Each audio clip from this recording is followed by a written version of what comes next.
Hello students, today we will start our fourth chapter of Jurix. This chapter is with continuation to our third lecture, the Pharmacy Act 1948. In this chapter we had already studied about Pharmacy Council of India, elected members, nominated members, ex officio members, functions of Pharmacy Council, ER and approval of institutes, withdrawal of approval, approval of qualification granted outside India. In this lecture we will study the next topics, the central register for pharmacists. Every state council has to supply 5 copies of register for a state to central council as soon as after 1st April every year. A register of state council should also inform additions, deletions or amendments to PCI. Central register published in Gazette of India from time to time. State councils जो अपना register maintain करती हैं उसकी 5 copies बना के 1 अप्रैल के बाद central council को भेजती हैं। जो नई ऐड हुई हैं उनके नाम डाल के, जो डिलीट हुए हैं उनके, अगर कोई अमेंडमेंट्स हुई हैं, कोई चेंज नाम ऑफ करेक्शन हुई है, नेम की करेक्शन हुई है, कुछ भी, वो सब चीज़ करके भेजती हैं। Registration in central register. After receiving the report of a registration of a person in the register for a state, the registrar of PCI enters the name of such person in the central register. The state and joint state pharmacy council. Pharmacy Act 1948 provides for the constitution of a state pharmacy council in each state. 2 or more states can also enter into an agreement to form a joint state pharmacy council, or otherwise the state pharmacy council of one state may serve the needs of the other participating states. Pharmacy council and the joint state pharmacy council has the following constitution. क्या है कि state pharmacy council होगी एक, जो सिर्फ एक state को represent कर रही है, क्योंकि जॉइंट स्टेट फार्मेसी काउंसिल जो एक से ज़्यादा, 2 या है ना, उससे ज़्यादा स्टेट्स को रिप्रेजेंट कर रही है। इसमें क्या है कि जैसे स्टेट फार्मेसी काउंसिल है वो सिंगल स्टेट की है, उसमें इलेक्टेड मेंबर्स का प्रोसेस मैंने पहले ही बताया था आपको पीसीआई का, इसमें भी है। 6 members elected amongst themselves by registered pharmacist of state. यहाँ पे 6 मेंबर्स इलेक्ट होंगे, जो रजिस्टर्ड फार्मासिस्ट हैं वो वोटिंग करके उनको इलेक्ट करेंगे। 1 member elected by the medical council of the state from amongst its members. 1 member medical council वाले इलेक्ट करके भेजेंगे अपने मेंबर्स में से। नॉमिनेटेड मेंबर्स होते हैं 5 members nominated by the state government, of whom the least 3 should possess a degree or diploma in pharmacy or pharmaceutical chemistry or be registered pharmacist. जो state nominated members हैं वो कौन deploy करता है? दी state government, जिनमें से कम 3 ऐसे होने चाहिए जो डिप्लोमा या डिग्री होल्डर हों फार्मेसी में या फार्मास्यूटिकल केमिस्ट्री में, और वो रजिस्टर्ड फार्मासिस्ट हों। नेक्स्ट कौन से होते हैं? Ex officio members, chief administrative medical officer of the state, वो भी है। Next officer in charge of drugs control administration of state, जो ऑफिसर इन चार्ज लगा रखा है drugs control administration of state, वो भी। Third, government analyst of the state, और where there is more than 1 analyst, such one as may be appointed by the state government. Government analyst होगा state का, अगर वहाँ पे ज़्यादा हैं तो उनमें से एक अपॉइंट होगा। ये तो हो गए जहाँ पे सिंगल स्टेट का काम आ गया स्टेट फार्मेसी काउंसिल में। तो जॉइंट स्टेट में क्या होता है, इसके मेंबर्स कैसे होते हैं, इसके इलेक्टेड मेंबर्स को कैसे चुनते हैं। 6 members elected amongst themselves by the registered pharmacist of each participating state. 6 members elect होंगे खुद जो रजिस्टर्ड फार्मासिस्ट हैं ऑफ एवरी, अगर 2 हैं तो दोनों स्टेट में से, 3 हैं तो तीनों में से। 1 member elected by the medical council of each state from amongst its members. और एक मेंबर कहाँ से आएगा, मेडिकल काउंसिल से आएगा जैसे उसमें था। तो ये इलेक्टेड मेंबर हैं जो 6 वाले आने थे वो हर स्टेट से 6 आएंगे और हर मेडिकल काउंसिल से 1 बंदा आएगा। ऐसे नॉमिनेटेड मेंबर्स आ गए, 2 to 4 members nominated by each participating state government of whom more than half should possess a degree or diploma in pharmacy or pharmaceutical chemistry or be a registered pharmacist। इसमें क्या है कि 2 या 4 2 to 4 members nominate किए जाएंगे of every participating state government. State government उनको nominate करेगी। उनमें से क्या कि आधे 50% जो हैं उनमें से पजेस करते हो डिग्री या डिप्लोमा और रजिस्टर्ड फार्मासिस्ट हों। X officio members, chief administrative medical officer of each of the participating state. Chief administrative medical officer जो भी स्टेट रिप्रेजेंट कर रही है उनका, चाहे 2 हैं चाहे 3 हैं। Officer in charge of drugs control administration of each participating state, जो भी स्टेट रिप्रेजेंट कर रही है उनका officer in charge of drugs control administration. Government analyst of each participating state, एक गवर्नमेंट एनालिस्ट दोनों स्टेट्स का या तीनों का जितने भी पार्टिसिपेट कर रही हैं जॉइंट वेंचर में। Where there is more than 1 analyst, such one as may be appointed by the state government। यहाँ पे एक से ज़्यादा एनालिस्ट है वहाँ पे क्या है कि वो उसमें से एक को अपॉइंट कर सकते हैं। The president and vice president of the state council are elected by the members from amongst themselves। जो प्रेसिडेंट एंड वाइस प्रेसिडेंट है ना स्टेट काउंसिल के, वो क्या हैं कि वो मेंबर्स खुद इलेक्ट करते हैं अपने में से, जैसे PCI वाले में था। The nominated and elected members of the council hold office for the period of 5 years। ये 5 साल के लिए उस ऑफिस में इलेक्ट होते हैं काम करने के लिए। Any member absenting without sufficient excuse is deemed to have vacated his seat from the council.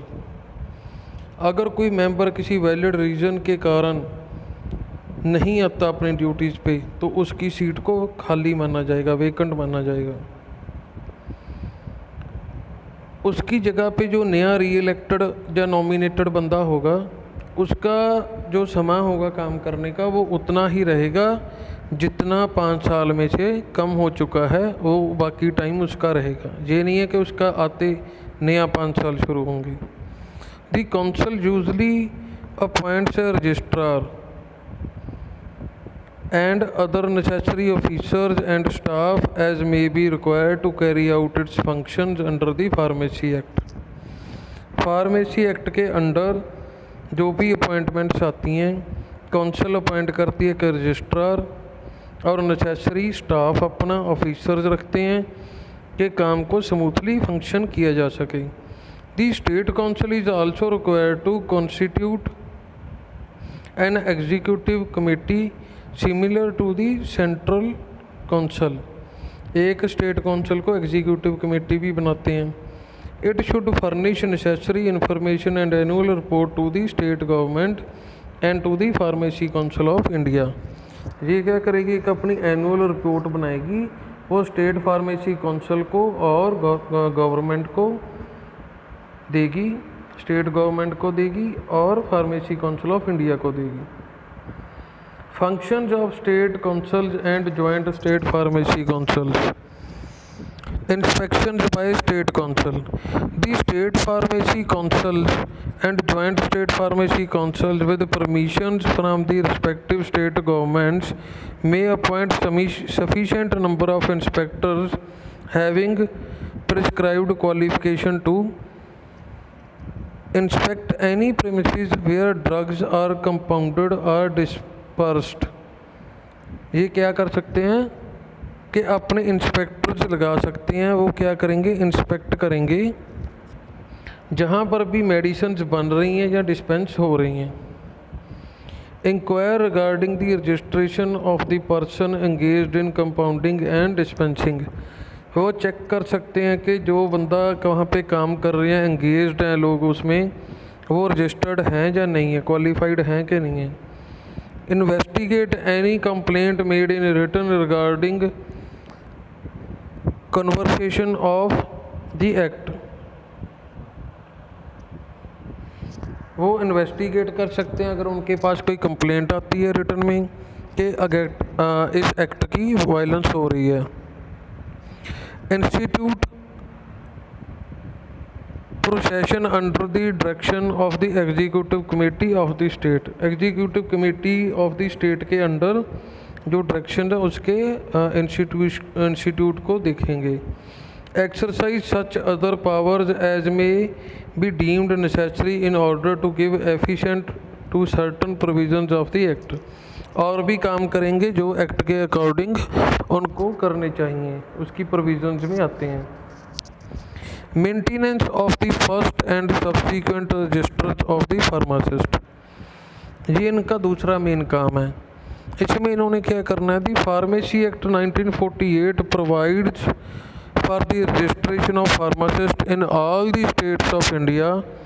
The first register of the pharmacist in the state is required to be prepared by the state government. After the constitution of the state pharmacy councils, the maintenance of the first and subsequent registers becomes the responsibility of the state councils.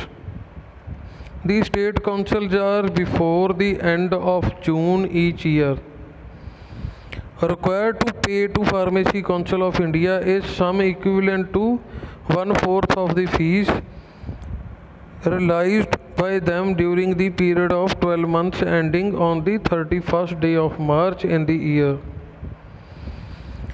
The register of pharmacists including the following particulars: first, full name and residential address of the registered person. Second, date of his first entry in the register. Third, qualification of the person for registration. Fourth, professional address of the person and case of employed persons, the name of the employer.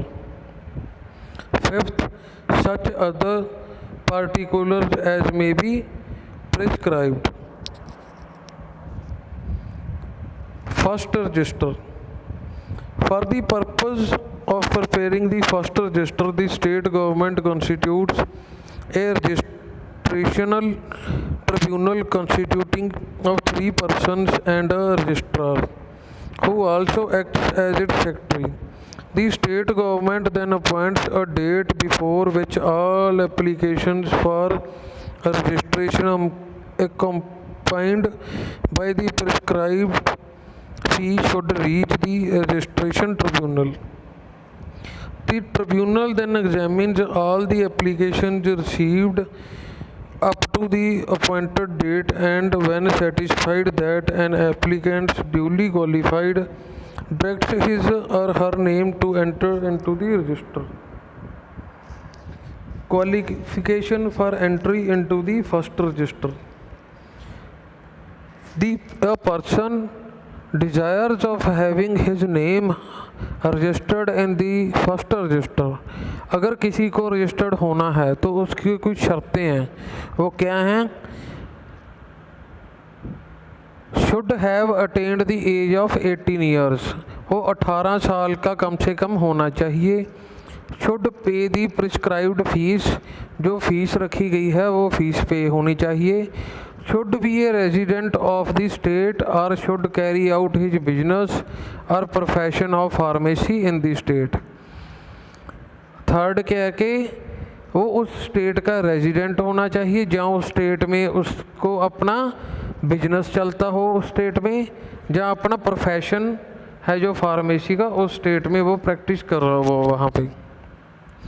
Should have the following qualifications, उस qualifications में क्या आ जाता है, first क्या है, a degree और diploma in pharmacy और pharmaceutical chemistry और a chemist and druggist diploma of an Indian university और अ स्टेट गवर्नमेंट और possess any other qualification granted outside India which is recognized as adequate for registration।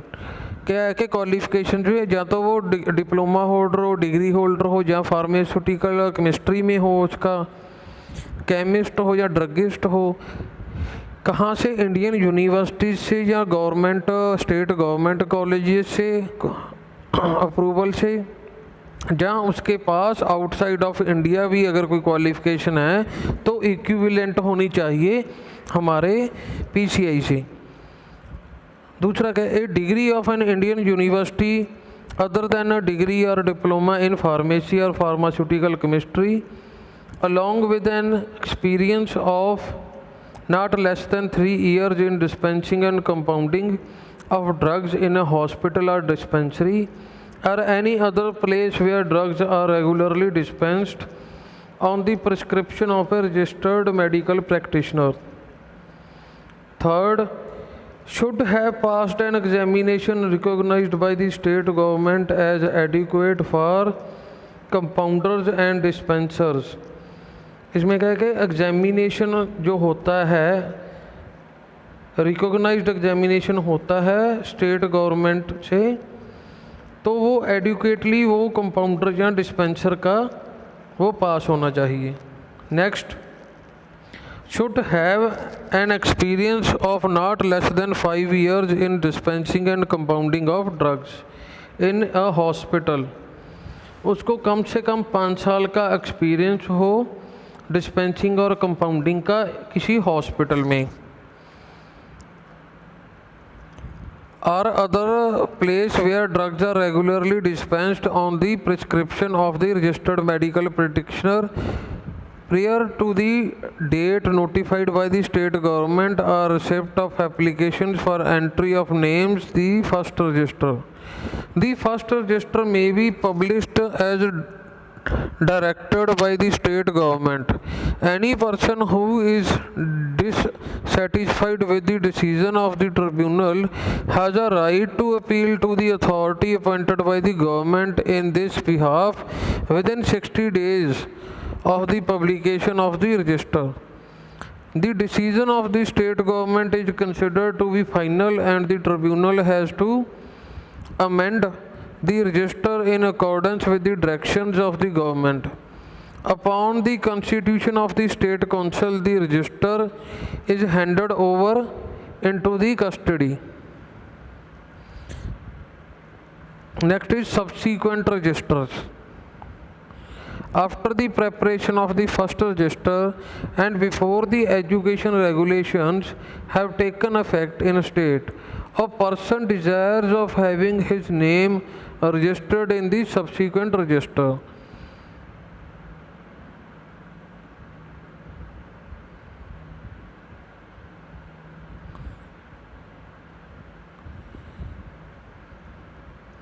A removal of name from the register. आप हमने पढ़ लिया कि हमने registered कैसे होना है ना, रजिस्टर में नाम कैसे हो गया फर्स्ट रजिस्टर में। अगर किसी ने अपना नाम निकलवाना है वहाँ से, रिमूव कैसे होता है कोई, the name of registered pharmacist may be removed from the register on the following grounds. If his name has been entered into the register by error, किसी गलती से हो गया, मिस रिप्रेजेंटेशन से हो गया, सप्रेशन ऑफ फैक्ट से हो गया, है ना, कोई गलत डॉक्यूमेंट से हो गया, किसी का कहीं पे लग गया। Second, if he has been convicted of an offence in any professional respect which in the opinion of executive committee renders him unit to be on the registered of pharmacists। अगर एग्जीक्यूटिव कमेटी को लगता है कि उसने professional offence किया है तो उसका नाम निकाला जा सकता है। Third, if a person employed under him in connection with any business of pharmacy has been convicted of an offence और has been found guilty of any infamous conduct such that if he himself was a registered pharmacist, his name would have been removed from the register। अगर किसी business में है वो है ना, किसी भी काम में है, वहाँ पे उसका नाम एज ए रजिस्टर्ड फार्मासिस्ट चल रहा है, अगर वो किसी ऑफेंस में पाए जाते हैं कन्विक्टेड, तो वहाँ से वो उनका रजिस्टर में से नाम रिमूव हो जाता है। However, under this section, action against the pharmacist can only be taken if it is proved that ये एक्शन तभी लिए जा सकते हैं अगर कुछ प्रूव होगा उसके अगेंस्ट। क्या दी ऑफेंस और इन फेमस कंडक्ट वाज इंस्टिगेटेड और connected by the registered pharmacist, के वो चीज़ है जो उसमें वो इन्वॉल्व था, रजिस्टर्ड फार्मासिस्ट उस चीज़ में इन्वॉल्व था। Second, the registered pharmacist himself has been guilty of such an offence during the period of 12 months proceeding the offence. क्या है कि रजिस्टर्ड फार्मासिस्ट जो खुद गिल्टी है उस ऑफेंस में विद इन दी 12 महीने से, तो वो एक ऑफेंस पाया जाता है। Third, any person employed by the pharmacist for purpose of business of pharmacy has been guilty और similar offence during the preceding 12 months and the registered pharmacist had or responsibly oath to have had knowledge of such previous offence। D, the offence or infamous conduct had continued over a long period of time and the pharmacist had or reasonably ought to have had the knowledge of continuing offence। कि उसकी knowledge में भी था तो फिर भी नहीं रोक रहा उस चीज़ को।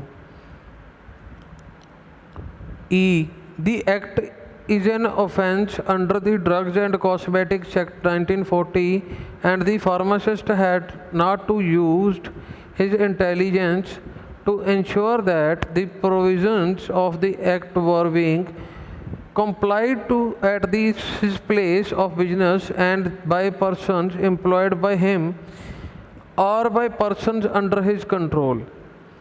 उसको ऑफेंस माना जाएगा under drugs and cosmetics act 1940 के अगर फार्मासिस्ट या उसके अंडर जो बिजनेस हो रहा है उसके अंडर जो पर्सनस काम कर रहे हैं वो कहीं इंक्लूड हैं, इंग्लस्ड हैं उस काम में, वो उनकी भूमिका पाई जाती है। Names of persons can also be removed from register by an order of executive committee of the State Pharmacy Council after it has made necessary inquiries and given reasonable opportunity to the person concerned to explain his conduct। Committee की सिफारिश से नाम बाहर हो सकता है जब committee अपना फैसला ले लेती है, उसको जांच लेती है उस चीज़ को और उस फार्मासिस्ट को टाइम दे देती है प्रॉपर कि आप हमें एक्सप्लेन कीजिए कि हाँ आप इस कंडक्ट में कैसे सही हैं, आप उनका पक्ष जाना जाता है। The removal of a name from register में ईदर बी परमानेंट और only for a specified period of time. ये परमानेंटली भी रिमूव कर सकते हैं या कुछ टाइम के लिए रिमूव कर सकते हैं, वो एग्जीक्यूटिव कमेटी पे है। The orders of executive committee is subject to confirmation by the state council and does not take effect until after 3 months from the date of such confirmation. A person by the order for removal of his name from the register may appeal within 30 days from the communication to him of confirmation of the order by the state council। जब आप किसी के कोई फैसला सुना देती है executive committee, तो क्या कर सकता है वो बंदा, वो अपील कर सकता है within 30 days. Any person whose name has been removed from the register is required to surrender his certificate of registration to the registrar of pharmacy council concerned and the name so removed is published in the official gazette। जो नाम remove किया जाता है उसको official gazette में represent कर देते हैं, और जो उसका रजिस्ट्रेशन का सर्टिफिकेट होता है उसको सरेंडर करना पड़ता है, वो वापस देना पड़ता है वो रजिस्ट्रार को। Restoration of names to the register, add होना भी देख लिया हमने, है ना, उसके क्या रूल्स एंड रेगुलेशंस हैं, उसके लिए क्या कंडीशंस हैं, नाम कैसे रिमूव हो जाता है। अब रिस्टोर कैसे होगा नाम, उसके क्या रूल्स एंड रेगुलेशंस हैं। The state pharmacy council may at any time for reasons appearing sufficient to it order the registration of a name to the register on payment of the prescribed fees। However, where an appeal against the removal of a name has been made and rejected by the state government, the name cannot be restored unless confirmed by the state government। वो state government से confirm होने के बाद ही नाम add हो सकता है। Special provisions of the act applicable to certain persons, the pharmacy act of 1959 made special provisions of certain classes of persons who had been affected by the partition of the country in 1947 और by reorganization of states in 1956। These provisions were also applicable to persons who had migrated to India or who resides in an area which subsequently became the territory of India। The provisions were to remain in effect for a period of 2 years from commencement of the Pharmacy Act 1959। The state governments were however empowered to extend the period of operation of certain provisions of the Act further up to a maximum of 2 years। The Pharmacy Act 1976 provides for the registration of the following categories of persons by the state pharmacy councils for a period of 2 years from the commencement of the Amendment Act। इसमें क्या था, कौन इसमें benefit ले सकता था। Persons processing a degree और diploma in pharmacy और फार्मास्यूटिकल केमिस्ट्री और a chemist and druggist diploma of an Indian university और स्टेट गवर्नमेंट और have passed an examination recognised by the state government as adequate for compounding and dispensing and who are eligible for registration between the closing of first register and coming into effect of the education regulations। जो इस period के between थे, जो उस period के अंदर थे जब एजुकेशन रेगुलेशंस बने और फर्स्ट रजिस्टर के क्लोजिंग थी, तब जो बंदे उस बिटवीन दैट पीरियड आ गए वो यहाँ पे बेनिफिट ले सकते थे।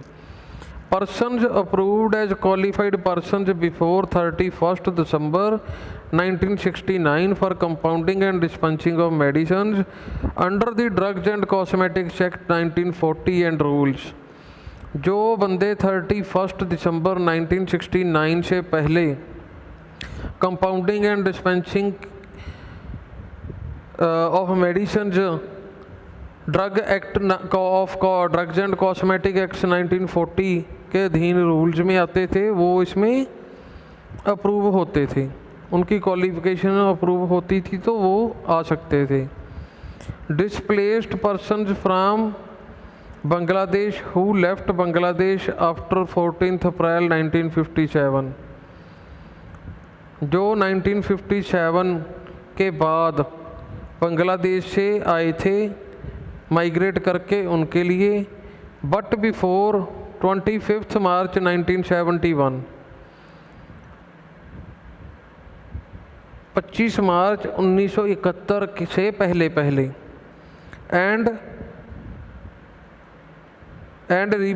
जो माइग्रेट हो गए थे बर्मा से, श्रीलंका से, युगांडा से, और any other country who left where displaced from such countries between 14th April 1957 and 25th March 1971 and were carrying business or profession of pharmacy as a principal means of livelihood for the total period of 5 years prior to the date of application।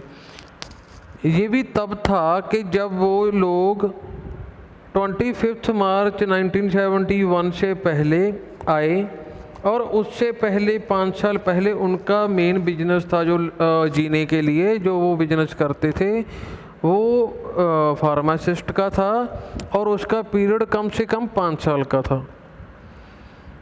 If the Pharmacy Council of India is satisfied that an qualification in pharmacy granted by an authority outside India affords a sufficient guarantee of the request skill and knowledge, may declare such qualification to be an approved qualification for the purpose of qualifying for registration as pharmacist।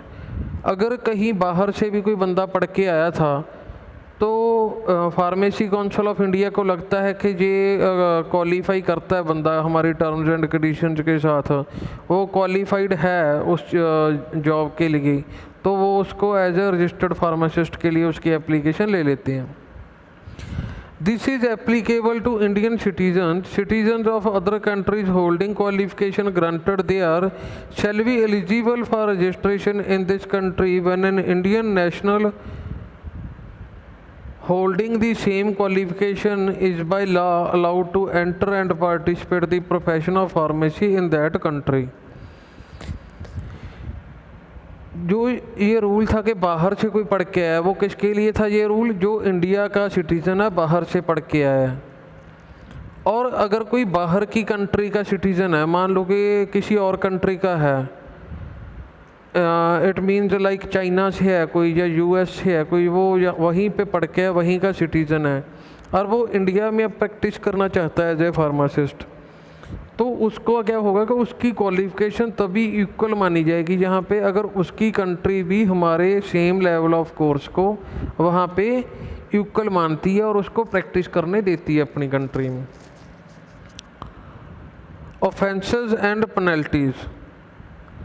The following are considered to be offences under the act। इसमें क्या है कि falsely claiming to be a registered pharmacist।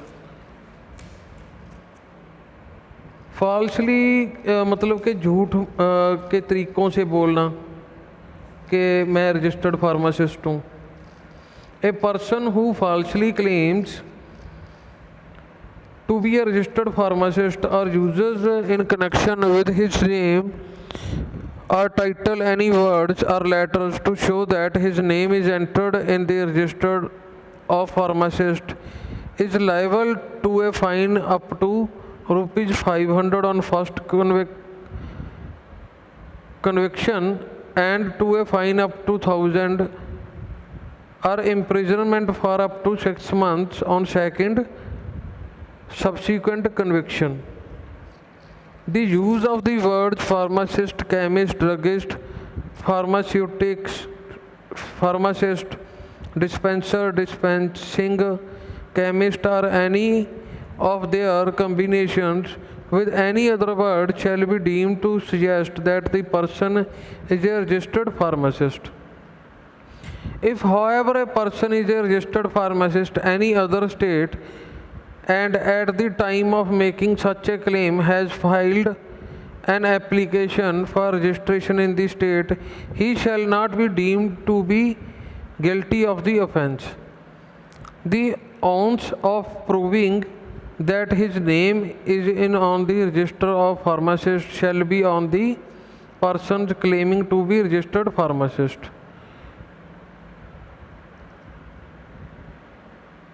Second is dispensing the unregistered persons. Dispensing by unregistered persons. After the date notified in this behalf, the state government, no person other than a registered pharmacist can compound, mix or dispense drugs on the prescription of a registered medical practitioner. This, however, does not apply to dispensing of medicine by medical practitioner to his own patients or with the permission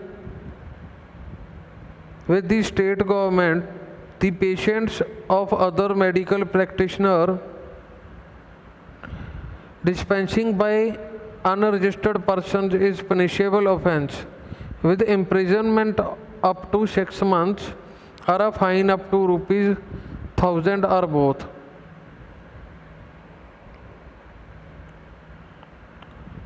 This offence can be taken only on the complaints by the state government or by an officer authorized in this behalf by the order of the Executive Committee of the State Pharmacy Council.